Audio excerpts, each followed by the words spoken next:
आपने श्रीमती कमला रानी वरुण जी को अपना विधायक चुना था और उत्तर प्रदेश सरकार ने उन्हें प्राविधिक शिक्षा का मंत्री बनाया। विकास की प्रक्रिया के साथ जब ये क्षेत्र जुड़ रहा था, उस समय दुर्भाग्यपूर्ण तरीके से उनकी दुखद मौत होती है और हमें उपचुनाव में आपके बीच में आना पड़ा है। मैं इस अवसर पर श्रीमती कमला रानी वरुण जी को विनम्र श्रद्धांजलि अर्पित करते हुए घाटमपुर क्षेत्र की जनता ने जो विश्वास व्यक्त किया है, उसके लिए लोकसभा चुनाव में, पिछले विधानसभा चुनाव में, इसके लिए आप सबका हृदय से आभार व्यक्त करते हुए अभिनंदन व्यक्त करता हूं। भाइयों बहनों, पूरी दुनिया वैश्विक महामारी कोरोना से जूझ रही है और कोरोना जब तक कोई दवा या कोई वैक्सीन नहीं आती है, मात्र बचाव ही इसका एकमात्र उपाय है। संक्रमण को रोकना हर एक स्टेज पर, और उस संक्रमण को रोकने के लिए भाइयों बहनों हमें निरंतर सावधान होना होगा। आपने अभी परसों ही विजयादशमी का पर्व मनाया है। आदि शक्ति मां भगवती का पावन पर्व शारदीय नवरात्रि का पवित्र आयोजन भी संपन्न हुआ है। लेकिन पर्व और त्योहारों की मर्यादा को ध्यान में रखते हुए हम सबको अपनी सामान्य दिनचर्या को भी आगे बढ़ाना है, लेकिन साथ साथ बीमारी से बचाव के उपाय भी हमें स्वयं अपनाने होंगे।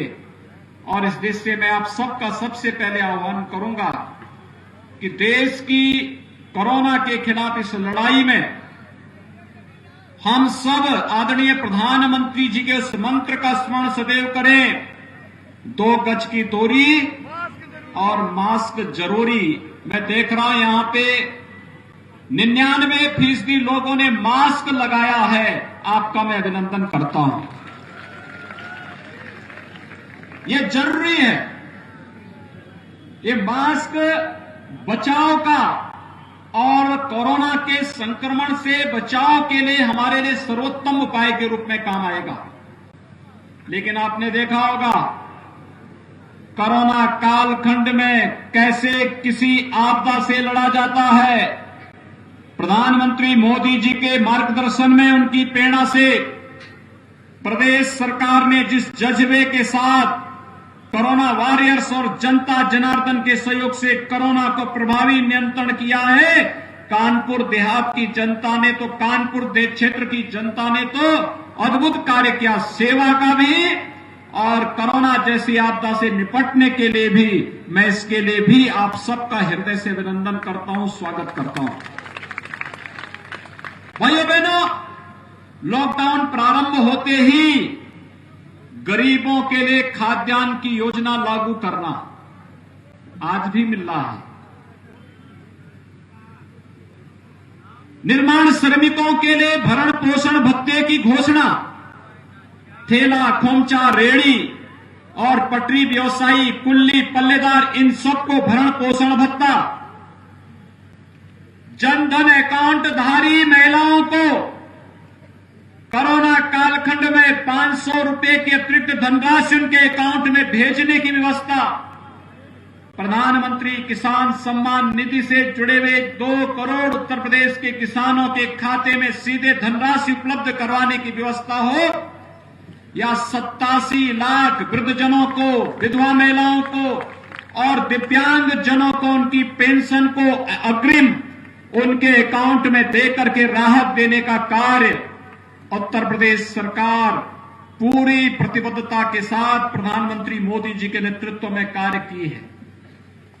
हमने कोरोना में जनता की जान को भी बचाने का कार्य किया है और साथ साथ जहान को भी बचाने का काम किया। सारे कार्य फिर से प्रारंभ होते हुए दिखाई दे रहे हैं ये कार्य इस रूप में जनता के चेहरे पर खुशहाली होनी चाहिए, हर हाल में खुशहाली होनी चाहिए। और उसी खुशहाली के लिए भाइयों बहनों हम सब आपके बीच आए हैं।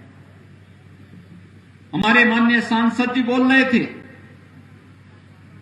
कि पहले बिजली आती नहीं थी और हम लोग आए, हम लोगों ने कहा कि नहीं, गांव में कम से कम 16 से 18 घंटे की बिजली मिलनी ही चाहिए। जिन लोगों के पास विद्युत के कनेक्शन नहीं थे वहां पे विद्युतीकरण का कार्य करके बिजली पहुंचाने का कार्य किया गया। और हमारा प्रयास है कि अगले कुछ महीनों या हो सकता है 1 आध साल और लगे, हम लोग तो चाहते हैं ग्रामीण क्षेत्र में भी हर एक नागरिक को 24 घंटे विद्युत की आपूर्ति हो, क्योंकि ये विकास की प्राथमिक आवश्यकता है। और इसी के लिए तो घाटमपुर में एक पावर स्टेशन भी स्थापित हो रहा है। ये इसीलिए हो रहा है, ये बिजली के लिए हमारी निर्भरता किसी अन्य पे नहीं होगी। यहां की बिजली की आवश्यकता घाटमपुर के लोगों को घाटमपुर से ही प्राप्त होगी। प्रधानमंत्री जी से हम लोगों ने इसका शिलान्यास भी करा दिया है। विकास कैसे होता है ये बोलने की आवश्यकता नहीं है, करके दिखाने की आवश्यकता है। हमारे सांसद, हमारे विधायक, हमारे मंत्रीगण, हमारे पदाधिकारीगण निरंतर इसी कार्य के लिए समर्पित भाव के साथ कार्य कर रहे हैं और आज वह स्पष्ट दिखाई देता है। उसके लिए भाइयों बहनों हमें सपा बसपा और कांग्रेस के उस संस्थागत भ्रष्टाचार के प्रमाण पत्र की आवश्यकता नहीं। जहां पर विकास का मतलब एक परिवार और एक जाति तक सीमित होकर के और रह जाता था, हमने तो कहा सबका साथ और सबके विकास की बात। तो सबका साथ और सबके विकास की बात हमारी आम होती है। 3 वर्ष में 3 लाख नौजवानों को प्रदेश के अंदर नौकरी देने का कार्य हमारी सरकार ने किया, सरकारी नौकरी देने का कार्य किया। 1,37,000 तो केवल पुलिस की भर्तियां हुई हैं। अभी हाल ही में आपने देखा होगा बेसिक शिक्षा में भी और माध्यमिक शिक्षा में भी शिक्षकों की तैनाती के प्रमाण पत्र हमारे माननीय सांसद और विधायकों के द्वारा वितरित किए गए। ये नौकरी पहले भी थी, लेकिन सरकारों की नियत में खोट था। वे एक एक नौकरी की नीलामी करते थे, बेचते थे, भ्रष्टाचार पैदा करते थे। सभी आयोग उनके समय में भ्रष्टाचार की चपेट में थे। आज उत्तर प्रदेश के योग्य नौजवानों को नौकरी की गारंटी भी मिल रही है, रोजगार की गारंटी भी मिल रही है। आज सुबह ही प्रधानमंत्री जी के द्वारा प्रदेश के अंदर 2,60,000 से अधिक 2,74,000 पटरी व्यवसायियों को 10-10 हजार रुपए के लोन वितरण के कार्यक्रम का उन पटरी व्यवसायियों के साथ सीधे संवाद के माध्यम से प्रोत्साहन किया गया है। भाइयों बहनों 2,74,000 पटरी व्यवसायियों को 10,000 रुपए का आसान किस्तों पर लोन, यानी 14 लाख लोग सीधे सीधे लाभान्वित हुए हैं। और आदरणीय प्रधानमंत्री जी ने सीधे उनके साथ संवाद बनाया है। यानी विकास आज जाति, क्षेत्र, भाषा, मत और मजहब से ऊपर उठ करके आज तो सबके साथ और सबके विकास की भावनाओं के साथ चरितार्थ होता हुआ दिखाई दे रहा है। हमने कहा विकास के पैमाने पर सबका विकास होगा, किसी के साथ भेदभाव नहीं होगा। रोजगार सबको, नौकरी सबको, योजनाओं का लाभ सबको, खाद्यान्न सबको। लेकिन गुंडागिर्दी और अराजकता कहीं भी कोई स्वीकार नहीं कर सकता है। इसके खिलाफ पूरी मजबूती के साथ लड़ने का कार्य होगा। और अगर किसी गुंडा और माफिया ने गरीबों की संपत्ति पर, व्यापारियों की संपत्ति पर कब्जा करके, जबरन अवैध कब्जा करके उसने वहां पर महलनुमा कोई एक अवैध ढांचा खड़ा किया है, तो इस ढांचे को तोड़ना ही चाहिए। क्योंकि अपराध और अपराधियों के साथ किसी प्रकार का कोई भी मान मनोबल नहीं होना चाहिए, कोई समझौता इनके साथ नहीं होना चाहिए। हमें 24 करोड़ लोगों की सुरक्षा को देखना है और 24 करोड़ लोगों की सुरक्षा को ध्यान में रख करके एक कार्यक्रम आगे बढ़ रहे हैं। हमने कोई भेदभाव नहीं किया किसी के साथ। 30 लाख लोगों को 3 वर्ष में आवास दिए। 2 करोड़ 61 लाख लोगों को एक एक शौचालय उपलब्ध करवाए गए। 1 करोड़ 24 लाख परिवारों को निःशुल्क विद्युत के कनेक्शन उपलब्ध करवाए गए। 46 लाख लोगों को रसोई गैस के निःशुल्क कनेक्शन उपलब्ध करवाए गए। प्रदेश के अंदर आयुष्मान भारत में जितने लोग छूटे हुए थे, मुख्यमंत्री जन आरोग्य योजना के अंतर्गत उन लोगों को भी 5 लाख रुपए की स्वास्थ्य बीमा का कवर देने का कार्य किया गया। भेदभाव योजनाओं में नहीं, सभी लोगों तक विकास पहुंचाएंगे, योजनाओं का लाभ पहुंचाएंगे। प्रदेश के अंदर राजनीति की दूरी जाति, मत और मजहब को नहीं बनने देंगे। राजनीति की दूरी गांव बनेगा, गरीब बनेगा, किसान बनेगा, नौजवान बनेगा और महिलाएं बनेंगी। इन लोगों तक विकास की योजनाओं को पहुंचाने का कार्य करेंगे। हम लोग जब पहले आते थे, 17 के पहले लोग कहते थे क्या सुरक्षित रह पाएंगे, क्या बिजली मिलेगी, क्या सड़कें ठीक होंगी। आदरणीय प्रधानमंत्री मोदी जी के नेतृत्व में केंद्र की सरकार ने इन समस्याओं का समाधान किया है। लेकिन जब पिछले लोकसभा चुनाव में हम लोग आए थे, तब लोगों ने एक प्रश्न हमसे किया था और लोगों ने पूछा था कि क्या जो आप कहते थे कश्मीर के बारे में, आप याद करिए 5 अगस्त 2019 को प्रधानमंत्री मोदी जी ने कश्मीर से धारा 370 को सदैव के लिए समाप्त करके एक देश में 2 प्रधान, 2 निशान और 2 विधान नहीं चलेंगे के नारे को सार्थक किया।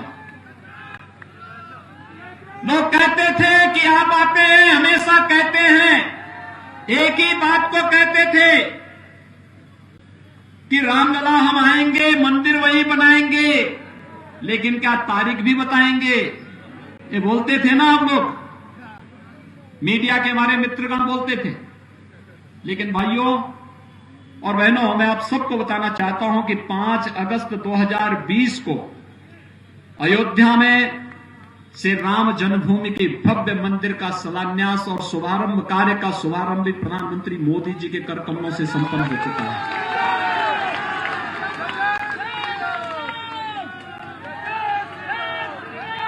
यानी हमने जो कहा वो करके दिखा दिया। हमने समाज को बंटने नहीं दिया। लोगों ने संकुचित धारणा के तहत एक परिवार तक उत्तर प्रदेश की राजनीति को कैद करके रख दिया था। आज उत्तर प्रदेश की राजनीति परिवार नहीं, हमने तो कहा 24 करोड़ की जनता हमारा परिवार है। इनकी सुरक्षा के लिए, इनकी सुविधा के लिए और इनके उत्थान के लिए जो कुछ भी हो पाएगा वह हम उत्तर प्रदेश के अंदर करेंगे। और भाइयों बहनों, ये केवल भारतीय जनता पार्टी में ही संभव है। सपा हो, बसपा हो, कांग्रेस हो, यहां पे तो इन्होंने देश को और पार्टी को परिवार तक सीमित रख दिया है। परिवार के बाहर कोई जा नहीं, सोच ही नहीं सकता। और भारतीय जनता पार्टी के लिए उत्तर प्रदेश में 24 करोड़ की जनता ही परिवार है। हमने इस 24 करोड़ जनता के हितों के लिए कार्य करने का संकल्प लिया है और उस संकल्प के तहत एक सामान्य कार्यकर्ता भी भारतीय जनता पार्टी में मुख्यमंत्री और प्रदेश अध्यक्ष बन सकता है और एक सामान्य कार्यकर्ता उपेंद्र पासवान भी विधानसभा का टिकट लेकर के आपके बीच में चुनाव लड़ सकता है। ये भारतीय जनता पार्टी में ही संभव हो सकता है और जिस दिन ये संभव होगा, जो पार्टी से संभव बनाएगी वही पार्टी विकास भी कर पाएगी, वही आपका उत्थान और सुख और समृद्धि के लिए सजोए गए सपनों को वही साकार भी कर पाएगा। और यही तो भारतीय जनता पार्टी कर रही है। एक सामान्य कार्यकर्ता उपेंद्र पासवान कभी सोचता नहीं था कि वो टिकट मांगेगा, टिकट मांगता भी नहीं है, टिकट मांगा भी नहीं गया, लेकिन तब भी पार्टी ने महसूस किया कार्यकर्ता को मौका मिलना चाहिए, कार्यकर्ता को मौका मिला और उपेंद्र पासवान ने सहर्ष स्वीकार करते हुए पार्टी के आदेश को शिरोधार्य किया। आज वे प्रत्याशी के रूप में घाटमपुर विधानसभा क्षेत्र में आपके बीच में है। भाइयों बहनों, ये तो आदिशक्ति मां भगवती की पावन स्थली है।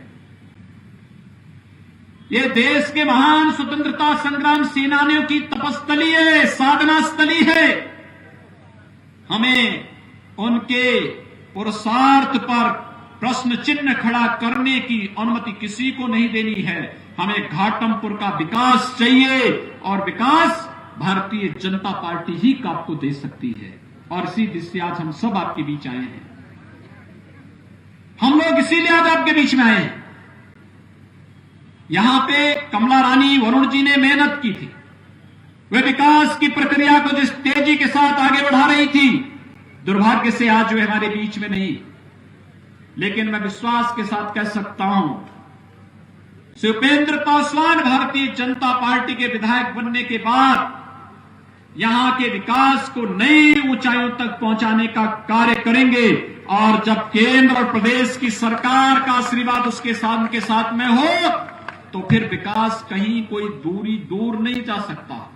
वो तो आपके बीच आएगा। आपका सांसद, आपका विधायक, प्रदेश में सरकार, केंद्र में सरकार, तो फिर विकास के लिए इधर उधर भटकने की आवश्यकता नहीं। और भाइयों बहनों, यही अपील करने के लिए आज मैं और प्रदेश अध्यक्ष जी घाटमपुर विधानसभा क्षेत्र की जनता के बीच में आए हैं। इतनी भारी संख्या में आप लोग यहां पर एकत्र हुए हैं। आपके पास स्मार्टफोन होगा। हमें कोविड-19 के प्रोटोकॉल का ध्यान रखना है। जो गाइडलाइन बनाई गई उसका पालन करना है। 2 गज की दूरी, मास्क जरूरी का पालन करना है। और इसलिए टेक्नोलॉजी का उपयोग अपने स्मार्टफोन का इस्तेमाल करते हुए इस विधानसभा क्षेत्र के प्रत्येक मतदाता को, अपने शुभचिंतक को, नातेदार को, रिश्तेदार को, सबको कि कमल निशान और उपेंद्र पासवान को ध्यान में रख करके कमल चुनाव चिन्ह पर भारी बहुमत से उपेंद्र पासवान को चुनाव जिता करके घाटमपुर विधानसभा क्षेत्र से भेजिए। और भाइयों बहनों, विकास सरकार आपके साथ मिलकर के इस क्षेत्र का पूरी समृद्धि के साथ आगे बढ़ाने का कार्य करेगी। यही अपील करने के लिए आज मैं घाटमपुर विधानसभा क्षेत्र में आपके बीच में उपस्थित हुआ हूं। और मुझे विश्वास है श्री देवेंद्र भोले जी के नेतृत्व में इस लोकसभा क्षेत्र के लिए और श्री उपेंद्र पासवान के नेतृत्व में इस विधानसभा क्षेत्र के विकास के लिए आप सभी प्राणपण से जुट करके 3 नवंबर को होने वाले चुनाव में भारतीय जनता पार्टी को भारी बहुमत से विजयी बनाने का कार्य करेंगे। यह अपील करते हुए मैं वाणी को देता हूं विराम।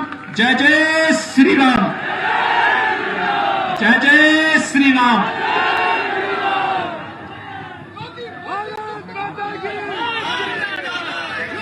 श्री कृष्ण मुरारी से आग्रह करूंगा